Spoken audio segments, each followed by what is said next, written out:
Muito bom. O que eu queria lembrar vocês, né? Vocês estão trazendo muita experiência pessoal de vocês, eu deixei a livre demanda, vocês perguntarem, responderem, trouxeram muitas questões de ordem pessoal, fizemos poucas pontes, né? Nosso objetivo era fazer as pontes. O que eu quero que vocês lembrem daqui? Primeiro, assim, a Mila trouxe uma experiência dela como doula e o contato dela durante o parto e no pós-parto, certo? Orientando essas mães e esses bebês a estruturação dessa relação. Então, o que a Mila está fazendo?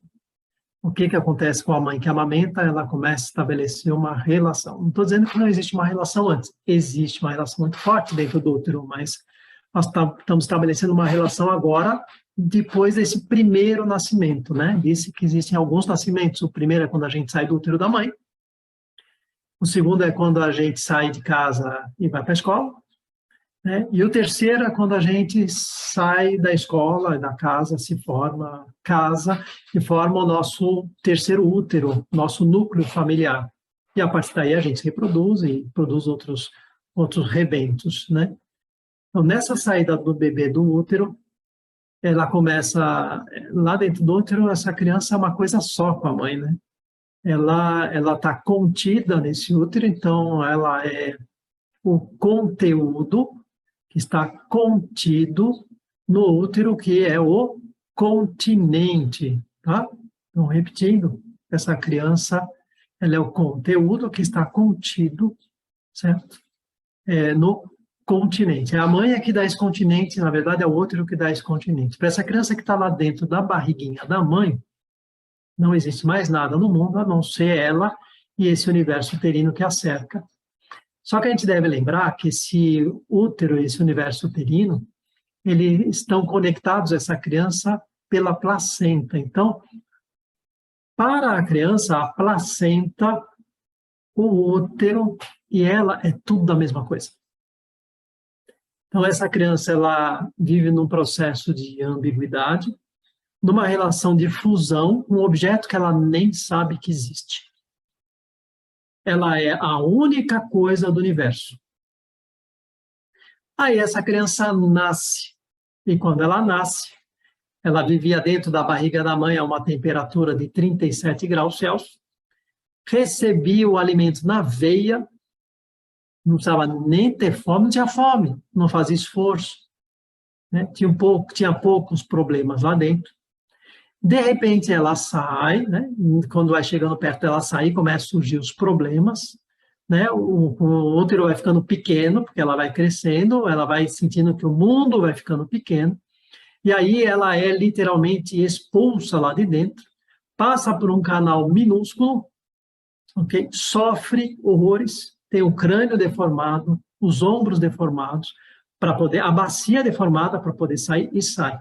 Quando ela sai, normalmente ela leva um tapa na bunda e ainda passa um frio lascado, com uma luz nos olhos e um paninho, que para nós é muito macio, mas para ela deve parecer uma lixa, porque ela nunca sentiu nada na pele dela. Aquele paninho que se usa nos berçários, né? Nos hospitais, quando a criança nasce, nas maternidades, para limpar o bebê, aquilo deve ser como se fosse um escovão de aço passando na pele. Então, a criança já nasce sentindo uma série de coisas que vão incomodá-la muito.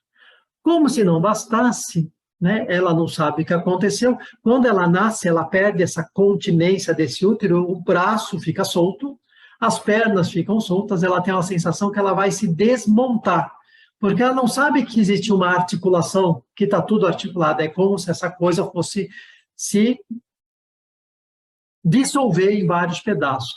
Aí alguém vai, embrulha ela e põe ela lá quietinha para dar essa sensação de continência e proteção. Donald Meltzer e Sterbick falam de uma situação onde uma criança durante um banho, um bebê durante um banho, ele tilintava, tremia e pensava-se que era pelo frio. Até que a mãe pegou um algodão molhado e encostou na pele do bebê, que parou de tilintar. deu a continência que ele precisava, ou seja, o contato, tem alguém me tocando nesse banho. Ela não estava tremendo de frio, ela estava tremendo porque ela não se sentia contida, não havia mais ninguém.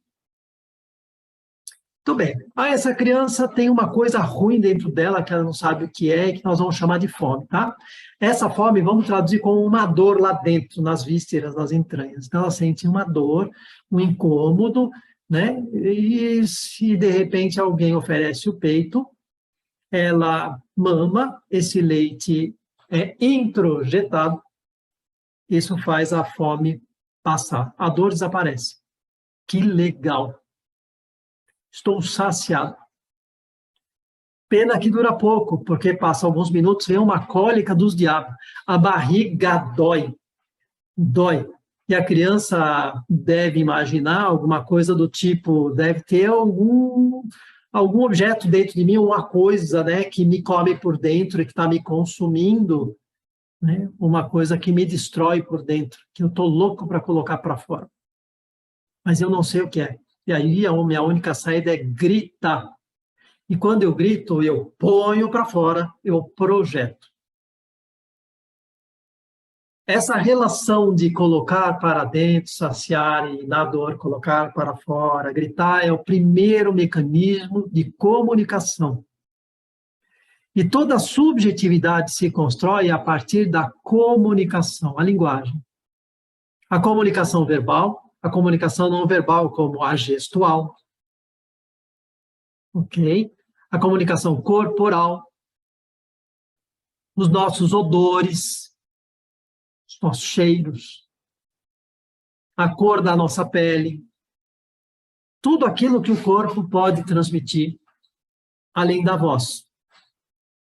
Então, a comunicação que começa aí no momento que coloca o leite para fora e no momento que a gente põe as coisas para dentro, como gritar para tentar expulsar aquela cólica, aquele objeto ruim de dentro de mim.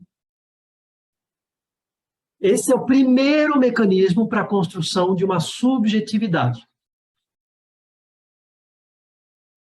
Quando o bebê coloca a boca nesse peito e sente o gosto do leite, mas ele não sabe que está sentindo o gosto do leite, mas ele sente. Essa é o que a Mila chama lá atrás de primeira idade. Okay? Vocês lembram da semiótica? Quando o bebê ele recebe o gosto do leite, ele já responde a esse gosto do leite com movimentos ou a busca pelo seio, é a segunda idade. E quando esse bebê recebe um leite, já representa o leite, é como se ele imaginasse, isso aí é aquela coisa gostosa que mata a minha fome. E a terceira idade. E a partir dali, esse signo, ou seja, esse peito, esse leite passa a representar alguma coisa. É um signo. Ele começa a dar significado a essa dinâmica de relação entre amamentar e ser amamentado. Quando ele forma esse signo, ele pode formar um signo em cima deste signo, transformando isso em algo mais complexo. Ele vai desdobrando. Esses são o que a gente chama de interpretantes. Vai se desdobrando, vai se desdobrando, vai se desdobrando. Nessa relação de saciedade e frustração, Wilfried Bion desenvolve toda a teoria do pensar dele, que nós vamos ver lá quando a gente estiver no módulo da TASSO em psicanálise, a gente estiver vendo o Wilfried Bion. Aí Wilfried Bion lança todo o modelo teórico, né, mostrando que o aparelho psíquico se desenvolve a partir daí, dessa relação de satisfação e de frustração. Ok? Muito bem. Esse bebê agora ele já começa a desenvolver o aparelho psíquico dele e começa a estabelecer uma relação de complexidade. Que complexidade? Isso aqui é um seio, isso aqui é um leite, isso mata a minha fome. A partir deste momento, ele começa a estabelecer comportamentos para tentar trazer isto para ele quando ele tem dor. O que ele faz? Ele chora. Aí a Mila fala para a mãe assim, e aí, ele está com fome? Não sei. Mas como não sabe?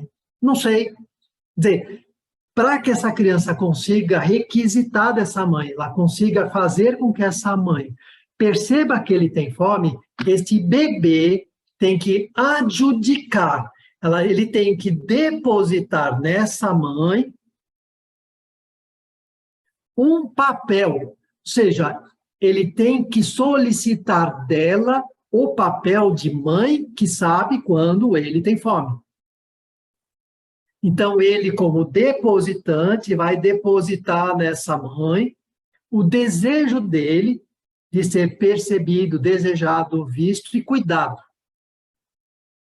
Se essa mãe é adjudicada e assume esse papel, ela corresponde às necessidades deste bebê, depositando nele aquilo que ele precisa para se desenvolver.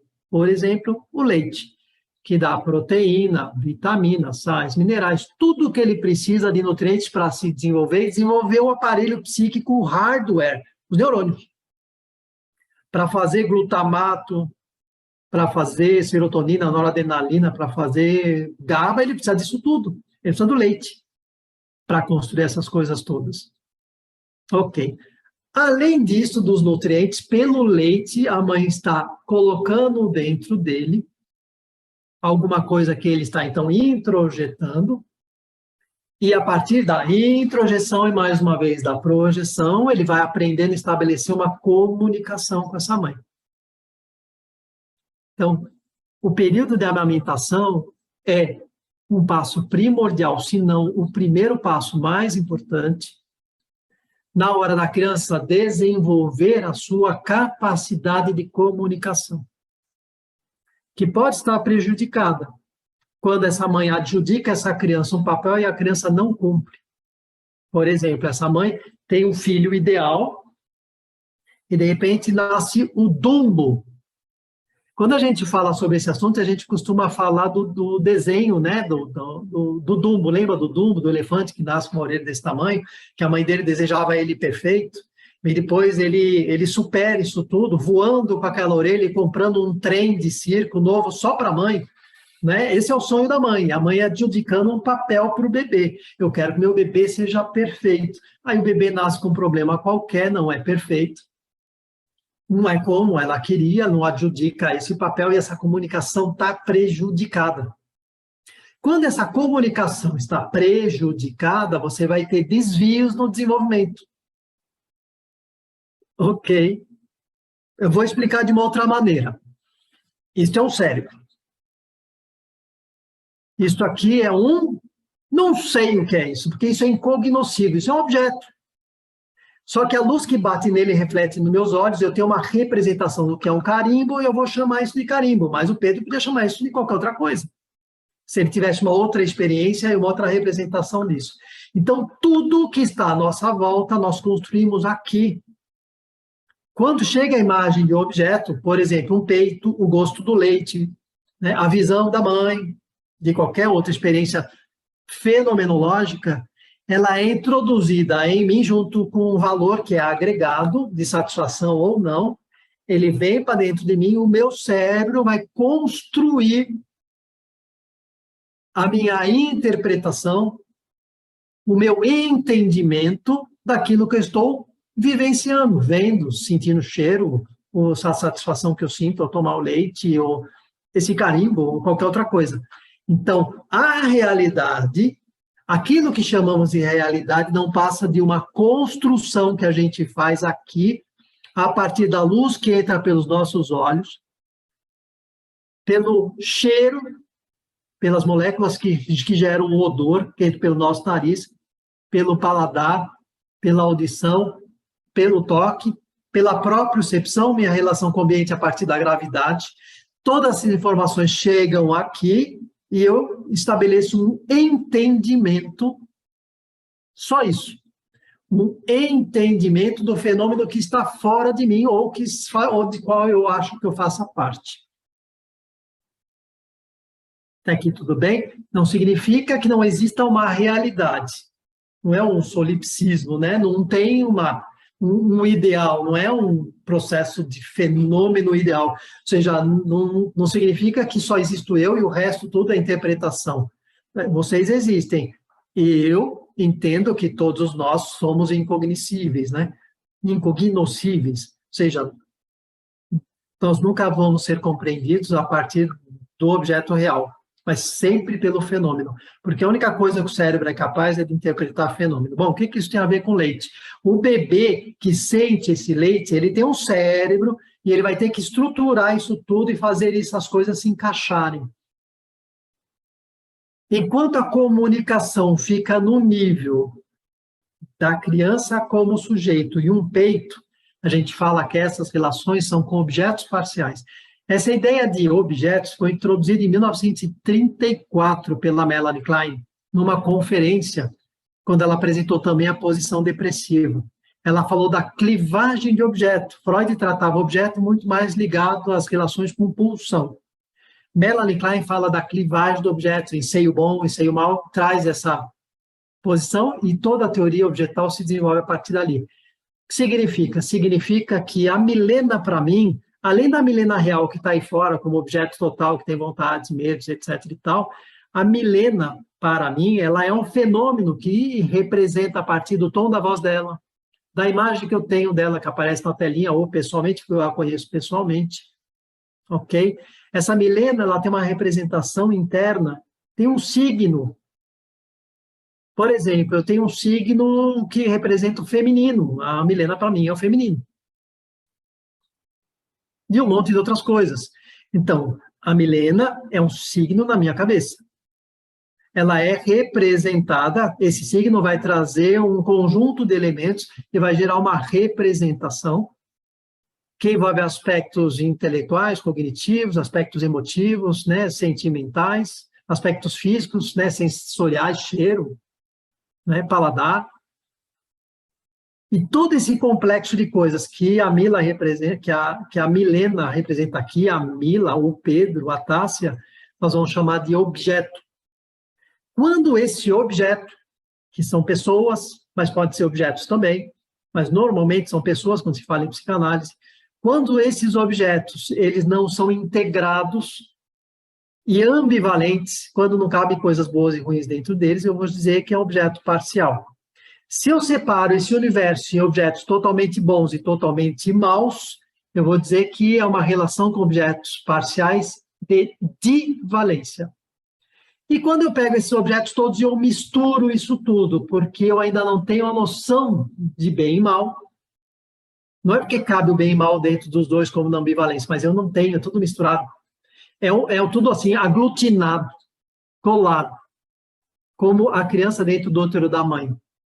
Eu vou chamar isso de ambiguidade, tá? Eu estou introduzindo alguns conceitos já das posições neocleinianas, que nós vamos ver lá na frente, né? E trazendo alguns elementos para a gente construir essa relação da importância da subjetividade do bebê, da subjetividade da mãe, e como um sujeito só se constitui a partir de uma relação. Nós não vivemos sem uma relação. Isso é clássico. Se você pega um animal, um gato, um cachorro, experiência de 1950 isso. Você pega esse animal e faz uma cirurgia estereotáxica, que lesa todos os núcleos responsáveis pela sensorialidade, né, pela relação desse animal com o ambiente. Ele já não enxerga, não sente cheiro, não sente gosto, não ouve, não tem tato. Não tem propriocepção. Em 2 horas, esse animal, o traçado eletroencefalográfico dele vai ficar isoelétrico, ele tem morte cerebral. Em 24 horas, esse animal morre. Significando que a gente só está vivo porque existe o lado de fora, nos alimentando com energia. A gente chama isso de sistema de servocontrole. Ele nos alimenta de energia para continuarmos vivos. E parte desta energia vem das relações que a gente estabelece lá no comecinho com a figura da mãe. Aí, por que é importante a figura da mãe? Porque esse peito e essa mãe é a primeira relação de objetos que a gente tem. É a primeira relação objetal. Na verdade, o seio. Ok? É a primeira relação que a gente tem com esse seio, que é dessa mãe. Todo o resto vai se estruturar a partir desse signo. Todo o resto vai se estruturar a partir desse signo. Uma mãe que tem seio, ou um seio que é de uma mãe. Ah, e o pai? Quando o pai aparece, sabe quem é o pai? Lembra que eu falei, né? O pessoal, que a criança fala, mãe, cadê o chinelo? Mãe, cadê a manteiga? Mãe, estou com fome. Pai, o que ela pergunta? Cadê a mãe? Não é isso? Tudo bem. O que é o pai? Vocês lembram de um desenho do dinossauro? Os mais velhos? Tinha o dinossauro Baby, quando chegava o pai, falava assim, querida, cheguei. O que o bebê falava? Olhava para ele e falava, não é mamãe. Essa é a primeira relação que se tem com o pai. Quando a criança olha o pai é um estranho que pode ameaçar a vida dele. Isso é instintivo. Então, ele conclui que não é a mamãe. Então, o pai, primeiro, não é a mamãe. Até que o pai se insira dentro desse contexto e possa ser aceito dentro desse contexto, dessa representação desse bebê. Quem que é o avô? O avô é aquele que não é o pai e que não é a mãe. E toda a rede de relações vai se estabelecendo a partir daí. Ok? Tudo bem. Eu queria introduzir isso para a gente terminar. Essa ideia da subjetividade do bebê e da mãe, da importância da relação do bebê e da mãe na produção da comunicação, na importância da produção da comunicação da linguagem para que a subjetividade apareça, ok? E a intersubjetividade é a relação entre dois sujeitos que são subjetivos, no mínimo dois, então depois vem a transsubjetividade, ok? A relação da amamentação, da introjeção do leite, da projeção desse leite pelo gofo, pelo vômito, pelo grito de fome, pelo horror da dor da criança que grita. Então, lembrar que a introjeção é a primeira fórmula, o primeiro mecanismo de relação do bebê com o meio ambiente, a introjeção, e depois a projeção. E que, basicamente, comunicação é isso. Um deposita na gente alguma coisa e nós devolvemos para o outro, projetando no outro. Isso é comunicação. Isso acontece verbalmente, mas acontece também de modo não verbal, não só gestual. Existe uma coisa que a Melanie Klein desenvolveu, que chama identificação projetiva. Isso foi em 1946. A Melanie Klein trouxe esse conceito e Wilfried Bion, ele desenvolveu melhor esse conceito, que é uma situação onde você pega aquilo que você não gosta dentro de você e você põe dentro do outro. Você pega aquilo que você não gosta dentro de você e põe dentro do outro. Você quer se livrar das coisas ruins e más de dentro de você e você deposita no outro. Ok? Isso pode gerar em você uma sensação de mal-estar, pode, por exemplo, na terapia, o terapeuta às vezes é tomado de uma profunda sensação de impotência. É muito comum. E aí ele vai perceber que a impotência não é dele, é do paciente. O paciente fala ou se comporta de modo a fazer o terapeuta se sentir impotente. Por quê? Porque ele se sente impotente, ele não sabe como resolver. Então, ele deposita essa coisa ruim no terapeuta para ver como o terapeuta vai fazer para resolver, porque isso pode servir de lição para ele, de meio. Isso é ou não é comunicação? E o bebê e a criança faz muito disso. Ela cai, grita, porque machucou o joelho, fica olhando, cadê a minha mãe, né? Grita, tenta depositar essa dor dentro da mãe, a mãe vai lá, magicamente a mãe dá um soprãozinho no joelho e a dor passa. Minha mãe já recebeu a minha dor e tomou uma... e a dor passou. Ok? Então, lembra disso. Na próxima aula, a gente vai retomar a partir do ponto da transsubjetividade, vamos fazer uma revisão sobre a transsubjetividade, vamos trazer a questão do aleitamento, né, da construção dessa subjetividade, e como a intersubjetividade, porque nós vamos falar um pouco de intersubjetividade, e vamos falar como a intersubjetividade pode ser vista aí pela psicanálise. Existem vários conceitos que abarcam essa, é que nem empatia, né? Existem várias pessoas que trazem vários conceitos diferentes. Lembra que conceito é algo que o sujeito traz, não é uma definição, é algo que significa para ele. Então, existem vários conceitos a respeito desse assunto, né, os autores trazendo. Então, nós vamos falar um pouco sobre intersubjetividade e vamos falar da intersubjetividade na interlocução entre neurociência e psicanálise, tá bom? A gente vai fazer isso.